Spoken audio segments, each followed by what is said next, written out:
Good night, good night, good night, everyone. Good morning, good evening, wherever in this world that you are. Welcome to Dare to Tell. And so tonight, we just come to tell you our stories. I'm your host, Donna, and I have with me my beautiful co-host, Lisa. And this is a platform where anyone can come and tell their stories of whatever they have been through, be it good, bad, successful stuff, whatever it is. Feel free to share. For too long, we allow our past to define us, and it doesn't. And so tonight we want to tell you our stories because other people have been sharing their stories, and I'm sure people have been asking, what about you? Don't you have a story? Yes, we do. And so tonight, we just put everything in God's hand and bare ourselves to you and tell you about stuff that we've gone through in our lives and how we have overcome. And so tonight, I'm going to talk to you about when I was 17 years old. Welcome, welcome to you all. Welcome, YouTube, Facebook, wherever you are, whoever you are, welcome. So at 17 years old, I was raped. And I can talk about it freely now because I'm an overcomer. I was raped by someone that was very close to me because back then I liked to have male company. I loved being around boys. You know what I mean? We were just good like that. I never liked be hanging around girls because all we did was gossip and all that stuff. So I like to have male company. So I remember this particular night, I like to go out, a party. And this particular night, I went out. My friend was there, the person that assaulted me. He was there, but he lived closer to where the event was happening. And I remember usually when there's an event happening, he would usually walk me to the main road to get a taxi or whatever. He usually keep me company because he would always say, Donna, don't be by yourself. Don't walk by yourself. I'll walk you to the main street so you can get a taxi. Anyways, this particular night, he said he needed to go change his shoes because the one that he had on was kind of rubbing against his foot, giving him a corn. And so he said, Aunt Donna, just walk with me to my place so I could change my shoes. I'll be more comfortable walking with you to the main street, which was like maybe about 3-4 blocks to get to the main road. And so I went in with him to his place. It's not like I've never been there before. I have, I mean, we're friends, but it's always a group of us.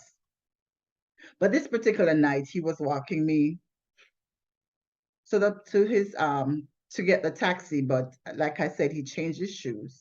And while I was there in his place, he took off his shoes and stuff. And I stood outside and he said, "Oh, come on in. What's wrong with you? It's not like you've never been here before." So I said, "But yeah, you're just changing your shoes and we're going." He says, "Come on in, please." So I did because that's my friend and I trusted him. So I went in there. He went into the other room, said he had to use the washroom and come back out. And he come back out. He came back out. He was nude. He was naked as the day he was born. It's not even funny, but I can laugh about it today because, like I said, I have overcome and it's my past. He was naked and I said, "What are you doing? You need to get your clothes on. I thought you were just changing your shoes."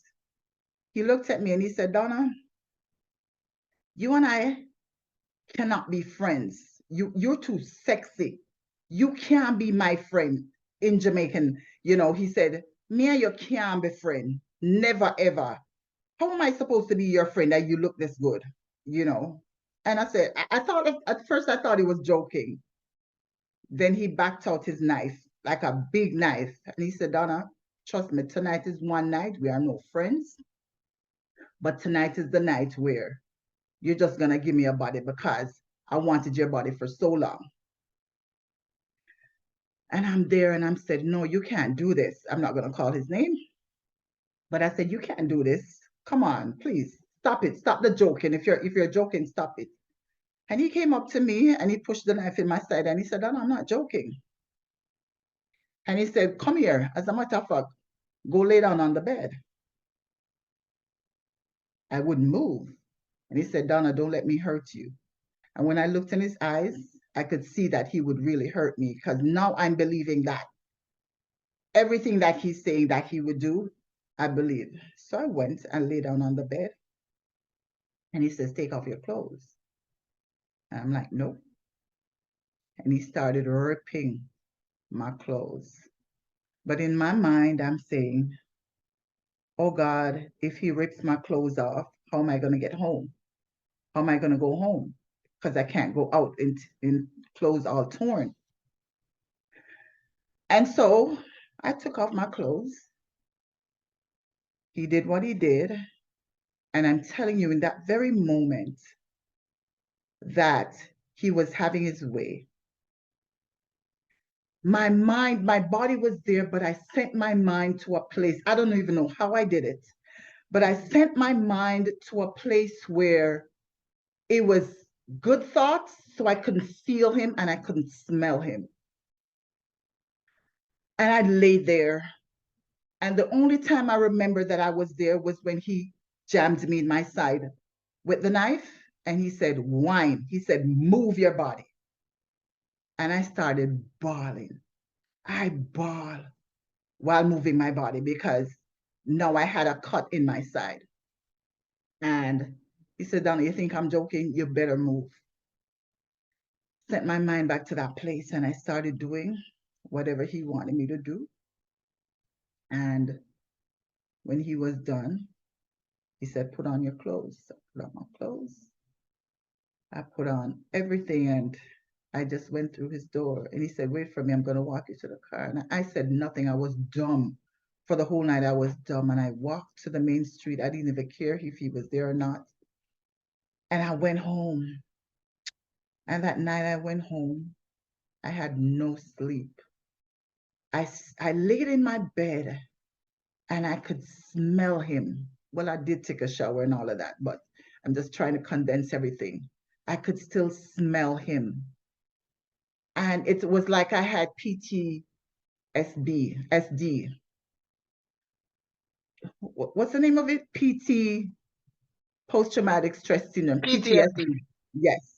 And I could literally feel him, even though the whole event had finished. It was gone, and I was home and I was in my bed, but it couldn't come out of my mind.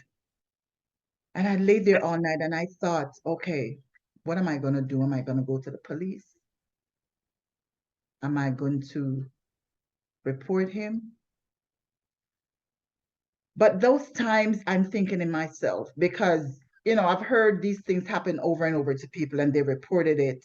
And it was like a joke to some of the police officers. And I'm thinking, okay, I don't even want anybody to know this about me. What if they don't believe me? What if, whatever, all the what ifs are playing in my mind. So I didn't. I really didn't, because he did also threaten me. And for days, for days, for days, I walked around.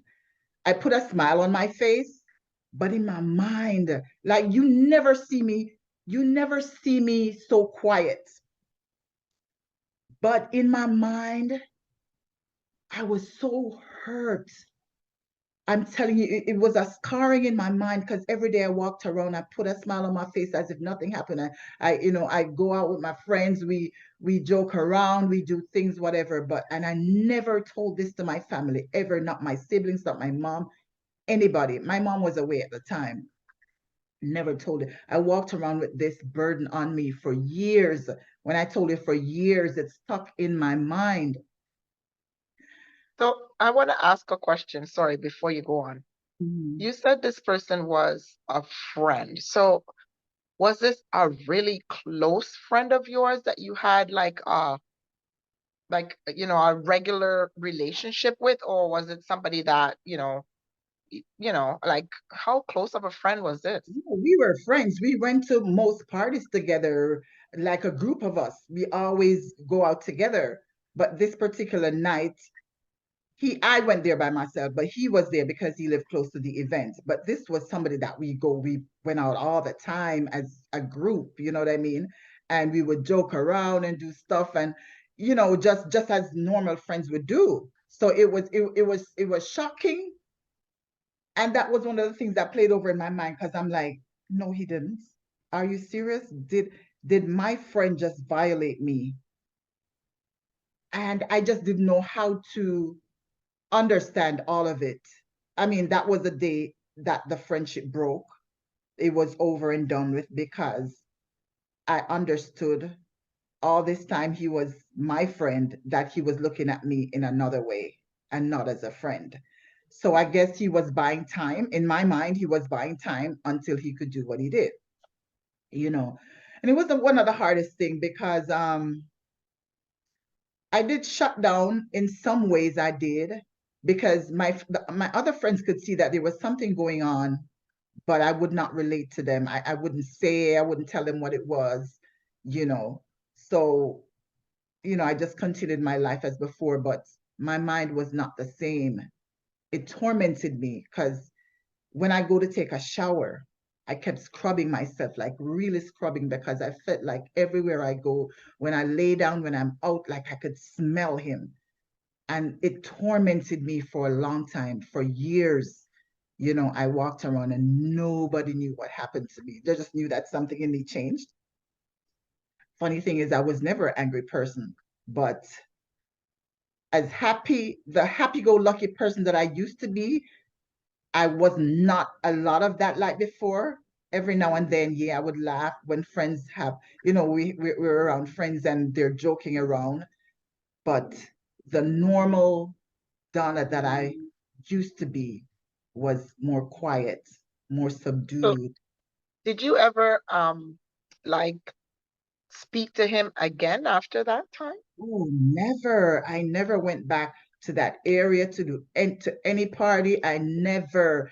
And because I think he knew what he did, he never came back around. So our friends would ask, what happened to this person? How come we don't see him no more? And that time nobody had phone, like, cell phones to call Yeah. people or whatever. We would literally used to meet up, uptown when we're going out or other places. So nobody just didn't see him for a while. And I didn't say a word. So he took away himself because he knew what he did. And I don't know if his conscience bothered him from that time, which I doubted. Well, I But hope it would. I know. But years after I heard that he died in a car accident. Oh, I never rejoiced in that because I don't rejoice in people's death. But when I heard that, I felt some sense of freedom or normalcy, as you would say. But as time went by, as years went by, day by day, I felt like, you know, it was lifted from me. I didn't feel like I used to when he did it. I never felt that, that hurt, that pain anymore. I just gradually and let it. gradually, yeah, you know, became free. But it was like a stronghold in my mind back then when it happened. I never Of knew course. that it would even take so long for me to overcome it, but I did, and I give God thanks for that. I did. And So what the beautiful thing about it is, why after that, when I started having a relationship, I was scared of having any kind of intimacy that's with, what I was gonna ask. yeah, I was really scared because I felt like it's gonna happen all over. So most times it just didn't work out because I wouldn't allow myself to get to that place because I felt like it was happening over and over.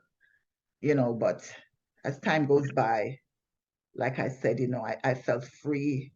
It was no more tormenting me. It was no hurt anymore. All that smell and whatever it is just dissipated, just went away. And I became normal again. I became normal again. And I you don't understand the freedom that comes from that when you get to that place where you know that you're now free, that hurt doesn't is not you're not hurting anymore. You're not distrusting people anymore and all of that, the freedom that comes with that's why I'm able to tell this story tonight. and if my sisters and my brother is watching, do not tell mom because she will she will still worry about it, even though it's my past. But I'm Yeah, saying all of that to say, um, everybody's healing is it takes different time, and for me it took years.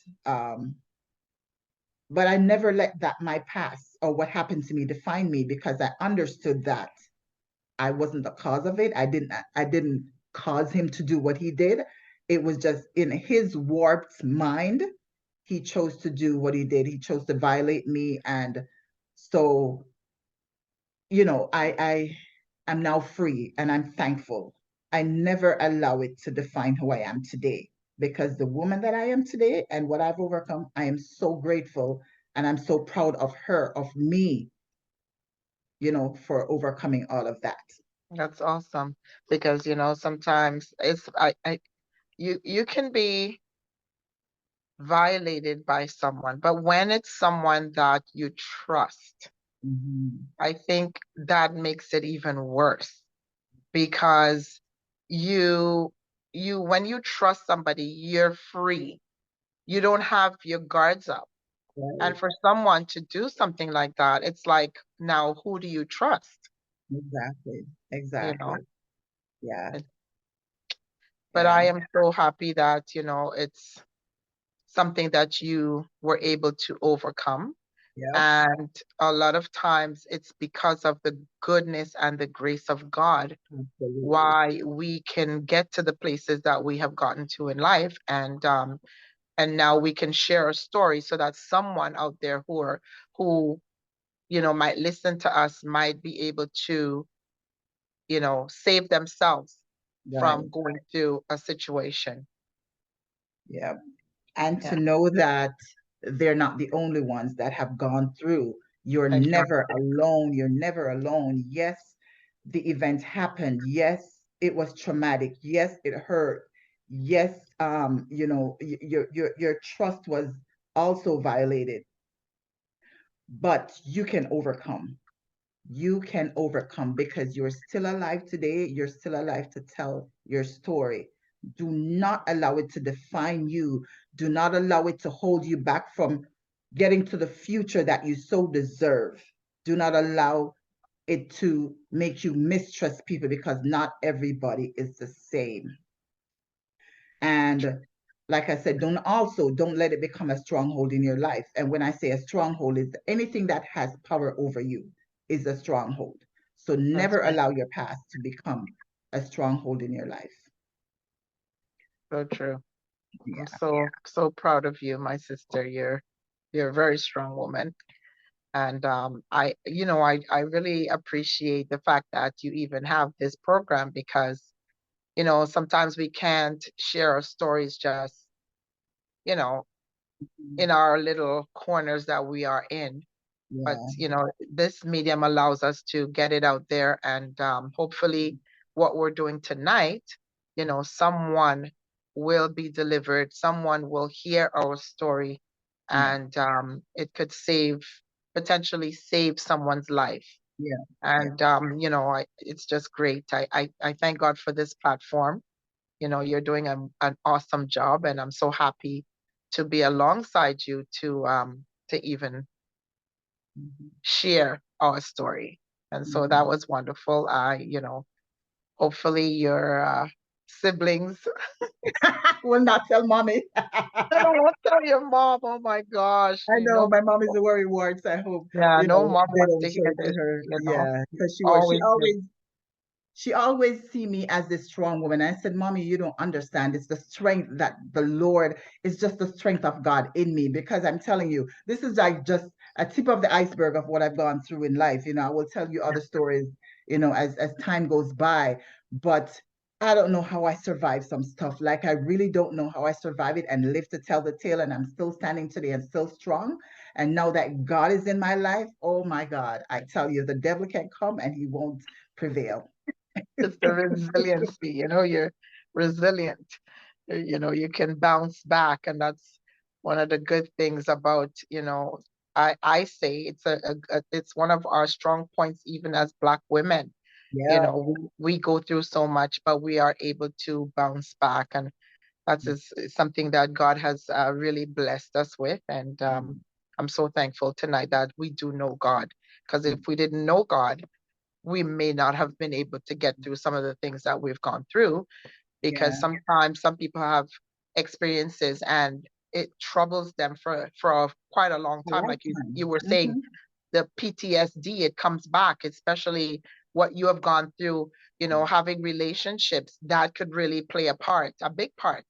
Every Hmm. time you think about what happened and trusting people, that would definitely be a big issue. Because, Yeah. once someone violates your trust, it's really hard to build that trust again. And Yeah. so, may God just continue to bless you and strengthen you, because you're an awesome woman of God. And you definitely need to share this story, especially for the young people, our girls that are growing up, and they're so free and so, just let their guards down to. And that was one of the things, especially for me, when I had my daughter. I was so nervous all the time about her going around other people, because even like having sleepovers or things like that, because of things that you know we have experienced in our lives, Yeah. right? Yeah. So yeah, that's awesome story, and hope someone that is listening tonight or in the future will, really learn something from this testimony that you have given tonight. That's awesome. And so now, Lisa, I would like you to share one of your stories because I know that you have been through a lot, and I can also speak of your resilience and your strength and your tenacity and boldness. There's something, I don't know, that's why I love you.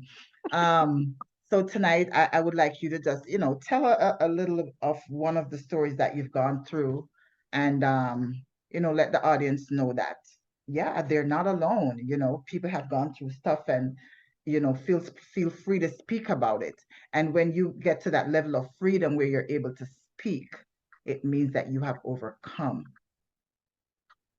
Okay, Yeah, Lisa. so good night again, everyone. My name is Lisa, and I'm so happy to be, alongside my host, Donna, tonight. And I am here to share my story. And the reason why I, really here to share my story is that I feel like someone can learn from what I've been through. And that's the whole mission of me sharing my story, that hopefully someone out there will hear what I've been through and they will save themselves, from going through the same thing. So it's a long story, but I will chop it up and I will give maybe a part of it tonight. And who knows, another time we can always go back into more. But my story started when, I was a teenager. I came to Canada at the age of 15, and I came to my dad and a stepmom. And my dad was very strict, very, very strict. So going out and, having a good time was just not part of my life. Put a I had pin, to, put a pin. I huh? know. That's why I was allowed to do it because my mom was away. Yeah, yeah. So he was so strict. I never got to go out and everything. And then when I turned 18, because in Canada, they say when you turn 18, you're now an adult. So I figured, okay, it's my time now to do whatever I want. Nobody can stop me. And so yeah, so I started. I lived in an apartment building, and I hated being at home. So whenever I was like free time, I would go to this friend of mine. I made a friend in the building, and I would go to her apartment. I would hang out with her until all hours of the night, until it's time for me to sleep. That's the time I would go home. Mm. So this was a nightly thing that happened, and didn't know. I thought she was my friend. I thought this person was really my friend. And so she now was setting me up with her uncle, who is a lot older than I am, behind my back, but I didn't know. Wow. Again, I was young and I was very naive. As I said, I didn't get to go out a lot, so I was so naive. So, anyway, she said to me one day, she goes, "Oh, we're going to go to this club. Do you want to come?" And I said, "Yes, I want to come." So didn't know that she planned this thing, well planned this thing. So her uncles were going to be there, and then I was going to be there, and then her uncle is going to try to make a pass at me. So we went to the club, and while we're there, of course, he came and he started talking, chatting me up and everything, and you know, chatting me up, became friends and whatever. And so after that, he would call me all the time. And then this guy started like buying me all kinds of jewelry and all kinds of lingerie. And I'm young and I'm naive and I'm getting all these gifts. And I'm like, oh, I'm in heaven now. But you know what I mean? He was Yeah. much older than I am, and talking to me and telling me all the nice things that I wanted to hear. So then one thing led to another, and got into this relationship with this guy. And while we started, going out every weekend, he would be taking me to hotels and wining and dining me and the whole nine yards. So, anyways, fast forward, he said to me one day, Lisa, you can't get pregnant. And I said, what do you mean? He goes, I'm telling you right now, you can't have kids. You cannot have kids. You can't get pregnant. And I'm like, well, I don't want to hear that. Like, why are you gonna tell me that I can't have? He says, you're not gonna be able to have kids. And I'm telling you that because I've tried several times to get you pregnant and it never happened. So now Wow. I'm starting to believe this guy, I can't have kids. Wow. So now I'm thinking, okay, well, there's no need for me to take any precaution because I can't have kids. So I really believed that I couldn't have kids. Lo and behold, this guy got me pregnant. So I'm pregnant now with my first child, and my dad was so angry with me. My father literally walked across a red light and almost got killed Oh God. when he found out. So, anyways, he was the guy. He was there in my corner and everything. He was there. But while I was dating him, one of the things I was so afraid of him. I couldn't speak to anyone. Like I could not. If I saw a male friend on the street, I was not able to say hi. And if I did say hi, I would have to say hi and bye pretty much. I Wow. couldn't talk to anybody.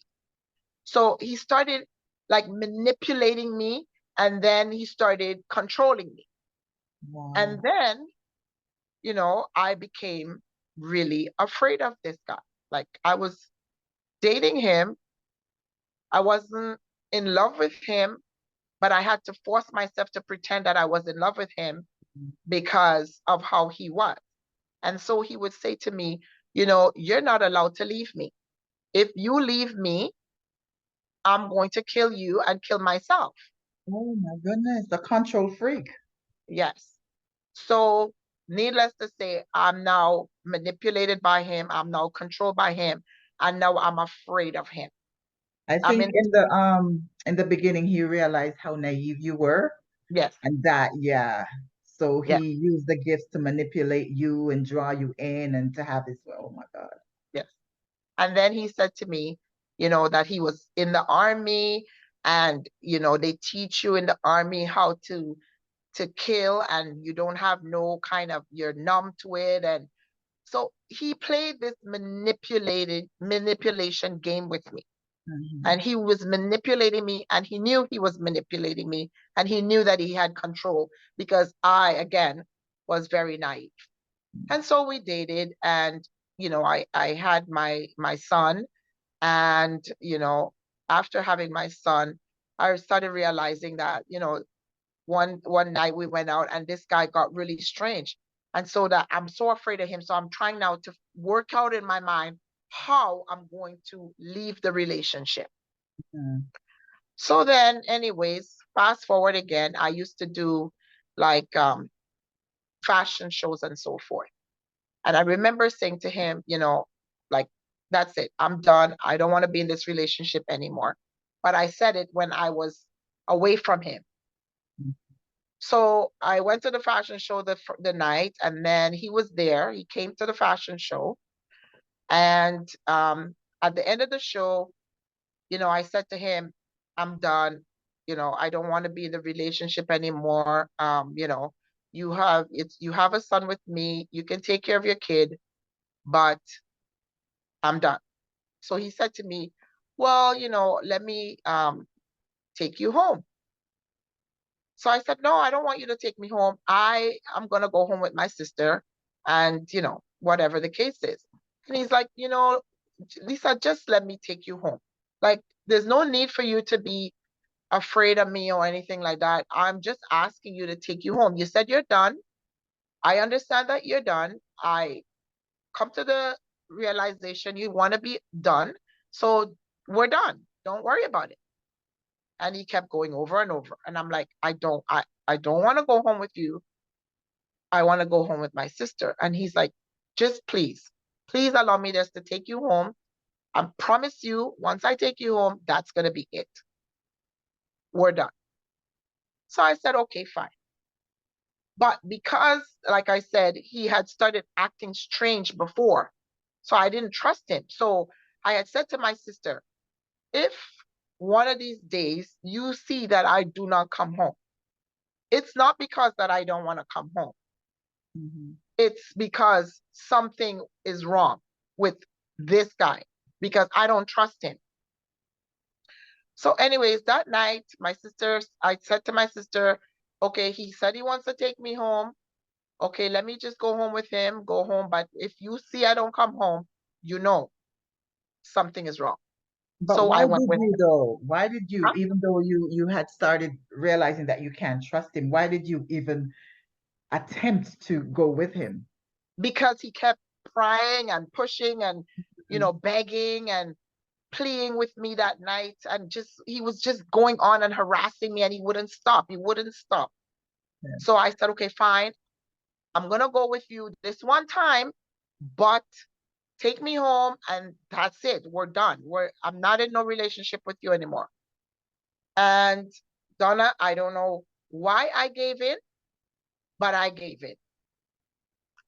So I got in the car, and he started driving. And all of a sudden, I noticed that he was going on the highway. And I'm like, the way to my house is not on the highway. There's several ways to my house, but it's not on the highway. You can just drive on the regular street.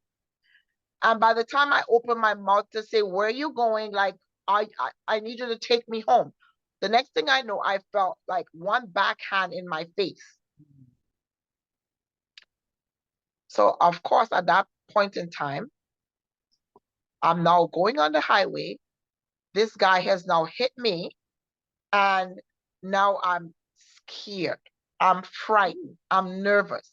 Remember, this guy always said to me, if I ever left him, he's going to Mhm. kill me. So that's the only thing now is going through my mind. I'm sure. And then he he used to stay with his brother in Scarborough. I lived in the West End.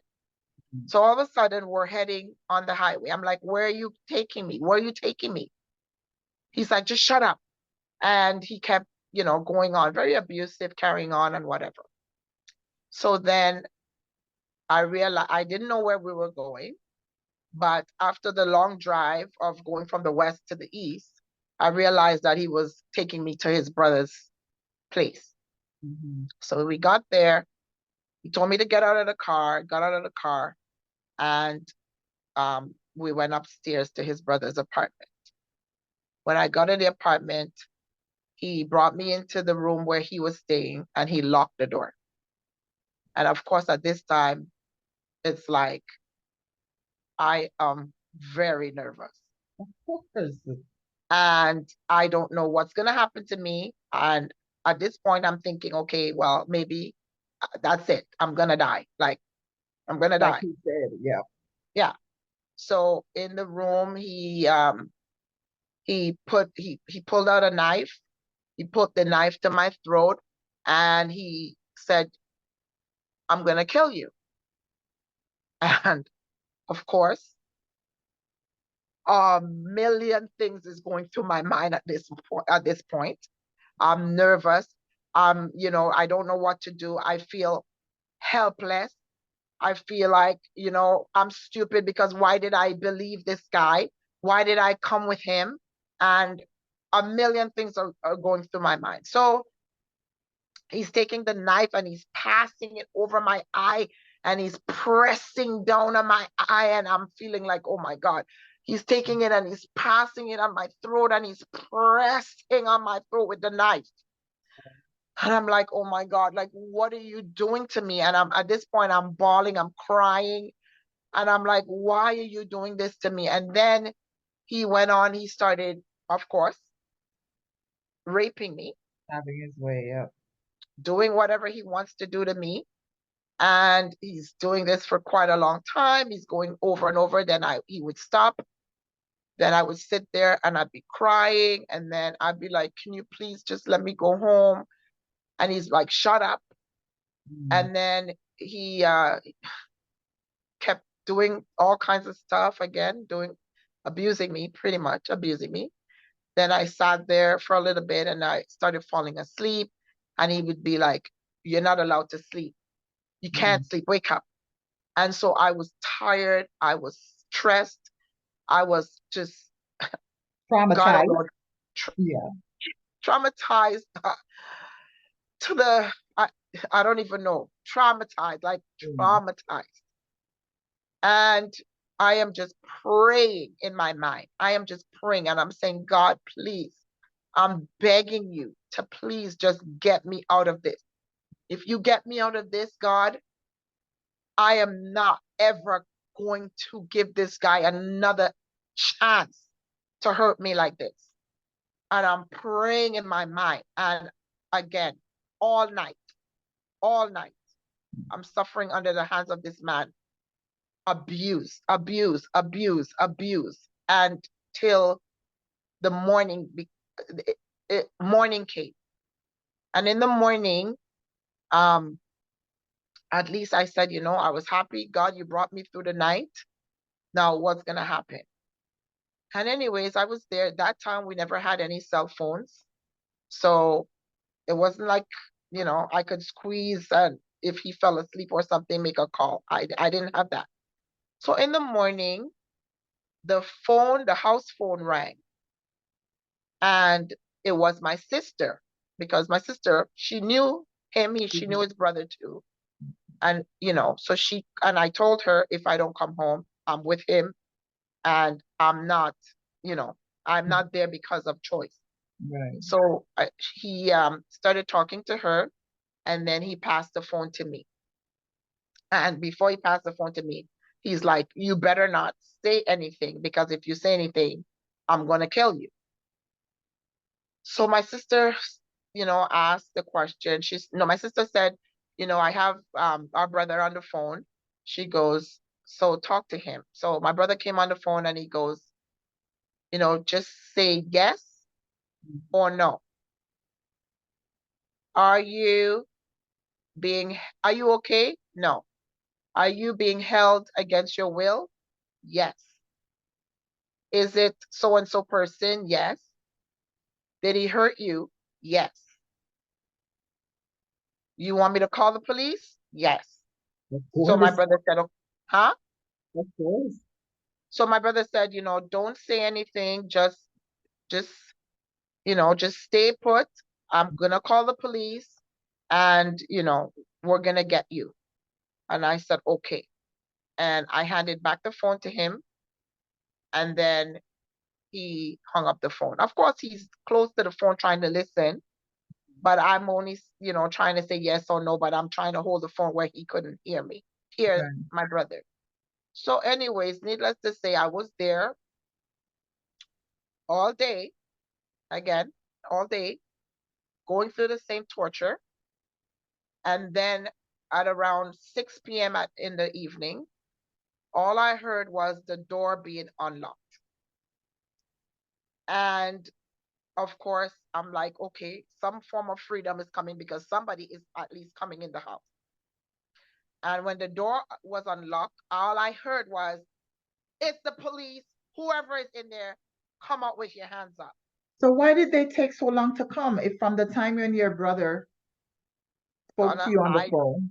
I have no idea. I Wow. assume that at that time, by the time they called the Mm-hmm. police had to have gone to my house or wherever they went, I don't know. Mm-hmm. And they would have had to ask a lot of questions to find Okay. out number If you ran number one, away or all of that stuff. and who this person was, find out about him, Okay. find out if they knew where he lived, find out all kinds of stuff, I'm sure. And then by the time they got there, they had to go to the super, and the super Oh. to to let them into the apartment, Mm-hmm. because the brother was living there with his girlfriend, but the girlfriend had gone away for that weekend and the brother had gone away. So I guess he thought Oh, that was the perfect weekend to do yes. whatever he wanted to do. Perfect plan. Oh my Yes, God. the perfect plan. So then they had gone to the super let them in. So the police came in with guns and all. I'm telling you, this is like a movie. Came Yeah. in with guns and all, like, whoever's in the room, come out with your hands up. And both of us had to come out with our hands up. Mm-hmm. And then they asked, are you okay? And pretty much I said no. And then they arrested him. Good. But Donna, they arrested him. And I tell you, he went to court. Back in those days, like not now. Now, when you call the police for domestic violence, they don't care whether you want to charge them or not. They are Mm-hmm. going to charge the person. Right. They charged him, but then he hired this very good high profile lawyer in Toronto and went to court. And of course, after he came out of he was arrested, they let him out. And after they let him out, the same stupid girl went back with him. What? No. Wait, wait, wait, wait, wait. Went back No. with him How? Why? again. And this is why a lot of people always say, Was and it this is why because of I really fear? wanted to share my story, Was it because because a of lot of fear? people, because of fear, because a lot of people always say, when people are in domestic violence, why don't they just walk away? Why don't they just come out of the relationship? Mm. It is so much easier said than done. Yeah. And because I was so afraid of this guy, and I'm telling you, manipulation is a really bad thing. And when someone has your mind and have you manipulated, it is not that easy. And so he got me to go to court and drop the charges. Yeah, I can understand the fear. I can understand the fear. And that's why I think a lot of victims are afraid to even report it because they're afraid that the system won't work for them. They're afraid that this person is going to get out and they're going to come back and they're going to harm me or my family, blah, blah, blah, the whole works. But yeah, we don't know unless we've walked a mile in that person's shoes. Exactly. And so sometimes when people are going through certain things, because even me, like I know even someone right now that, and I can't even mention the atmosphere or the place that I know the person from, but you can see visible evidence that this Wow. person is being abused. But Wow. when someone asks the question, the person says no. People who are abused tend to deny Yeah. what they're going through because of fear. And a lot of people don't understand that.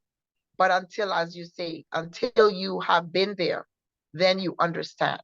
And so, because I was so fearful of this person, and fast forward and make this, because I know time is of essence with us, is that I went back into this relationship with this person. And believe it or not, this happened a second time. This guy did the same thing a second time. So now you The only know.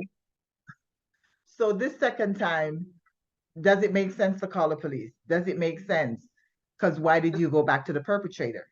exactly. But the difference with the second time is Mhm. when it happened again, he had fell asleep and I got out of the place and ran for my life. I ran for my life and I said, that's it. And let me tell you something. After that, this man did other things to me.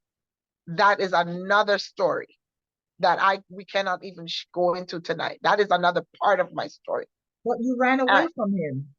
I ran away from him, and as I said to you, I had a baby for him, and he used that child and almost killed me. Mm. And that is another part of the story that we can get into another time. Yeah, we But will do a part two. this person was such a monster that this man stalked me for a long time after I left that relationship, My to the God. point where he would follow me. He would show up in places, Jesus. and I was very afraid of this man. My boss that I worked with literally had to walk me to my car on a nightly basis after work just to get away from this guy. So it's not as cut and dry and easy as people think when you're Mhm. dealing with a sick Yes, person. individual. Yep, Yeah. And, some people do not live to tell the tale.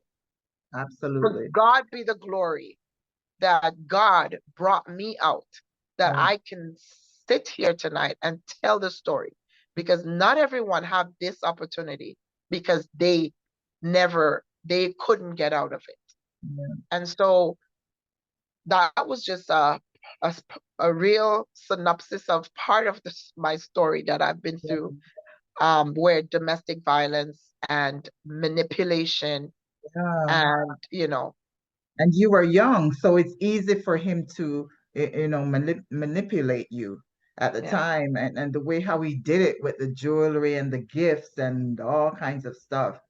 And like you said, it's easy for somebody to say, oh, so but you run away, why did you go back to him, and blah blah blah, and it all works. Like I said, you never know until you've walked a mile in that person's shoes. You know what I mean? yeah, So, but like we said, to God be the glory, you have gotten over, past all of that and overcome that trauma, because that indeed was traumatic. And for people that have been, there's so many people that have gone through domestic violence, sexual assault, you name it, from people that they've trusted, from people that they've known. And it's not easy to get through that. People don't understand it's not an easy thing to get over. Because, sometimes society, some people in society will probably say, get over it. Oh, it happened so long ago. Get over it. You never mhm, know until you walk in their shoes, you know?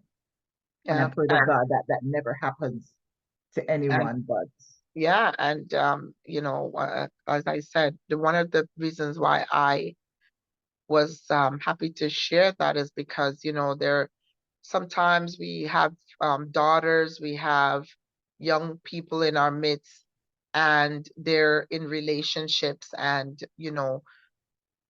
you see them walking around in a certain way, like you never know what is happening behind closed doors. And sometimes people are in relationships and very, unhappy, and you wonder why are they in these relationships with these people, but you don't understand that getting away from them is not as easy. And if anyone is listening or should view this, whenever, I'm just speaking to someone out there who might be going through the same thing and is afraid. There's always someone that you can talk to, and there's always a way yeah, of escape if you open your mouth and share your story with absolutely, someone. absolutely. Yes, because too many. too many people are suffering in silence and they feel ashamed of what they've been through. Some people blame themselves, and that's not the case. There, you are the victim or were the victim, and never be ashamed. No, don't ever be ashamed of anything that you've gone through. You didn't cause it on yourself. It's just sick people. People are sick, and so day by day, it's a process. Day by day, but you will heal from it. You will overcome, and once there is an outlet for you to speak about it, that's where the freedom starts. When you are able to open your mouth and not keep these things as a stronghold inside. You have to let it out, because I find that a lot of time when you do speak to someone, or whoever it may be, that it helps you, because no longer is it bottled up in your mind, but you're now freeing yourself by speaking about it, and it's a relief. It's a relief. I take it from me, because once I start speaking about it, you don't understand. It's a sense of freedom. And so don't let your past hold you captive. Don't Yes, allow it. Don't allow shame, guilt, um, or the perpetrators to be a stronghold in your life. that's right. Because whatever you give power to, because then now you're allowing them to hold you captive in your mind and to mute you. So you do have to speak. You need to talk about it.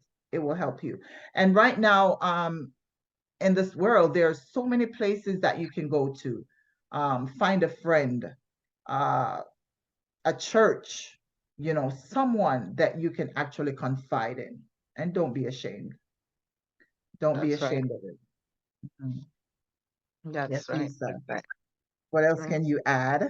Yeah, to someone that might be going through or have gone through and are ashamed to speak. Well, the thing is that you are never alone.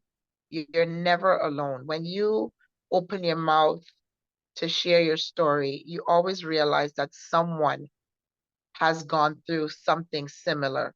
And that's what I've learned over the years.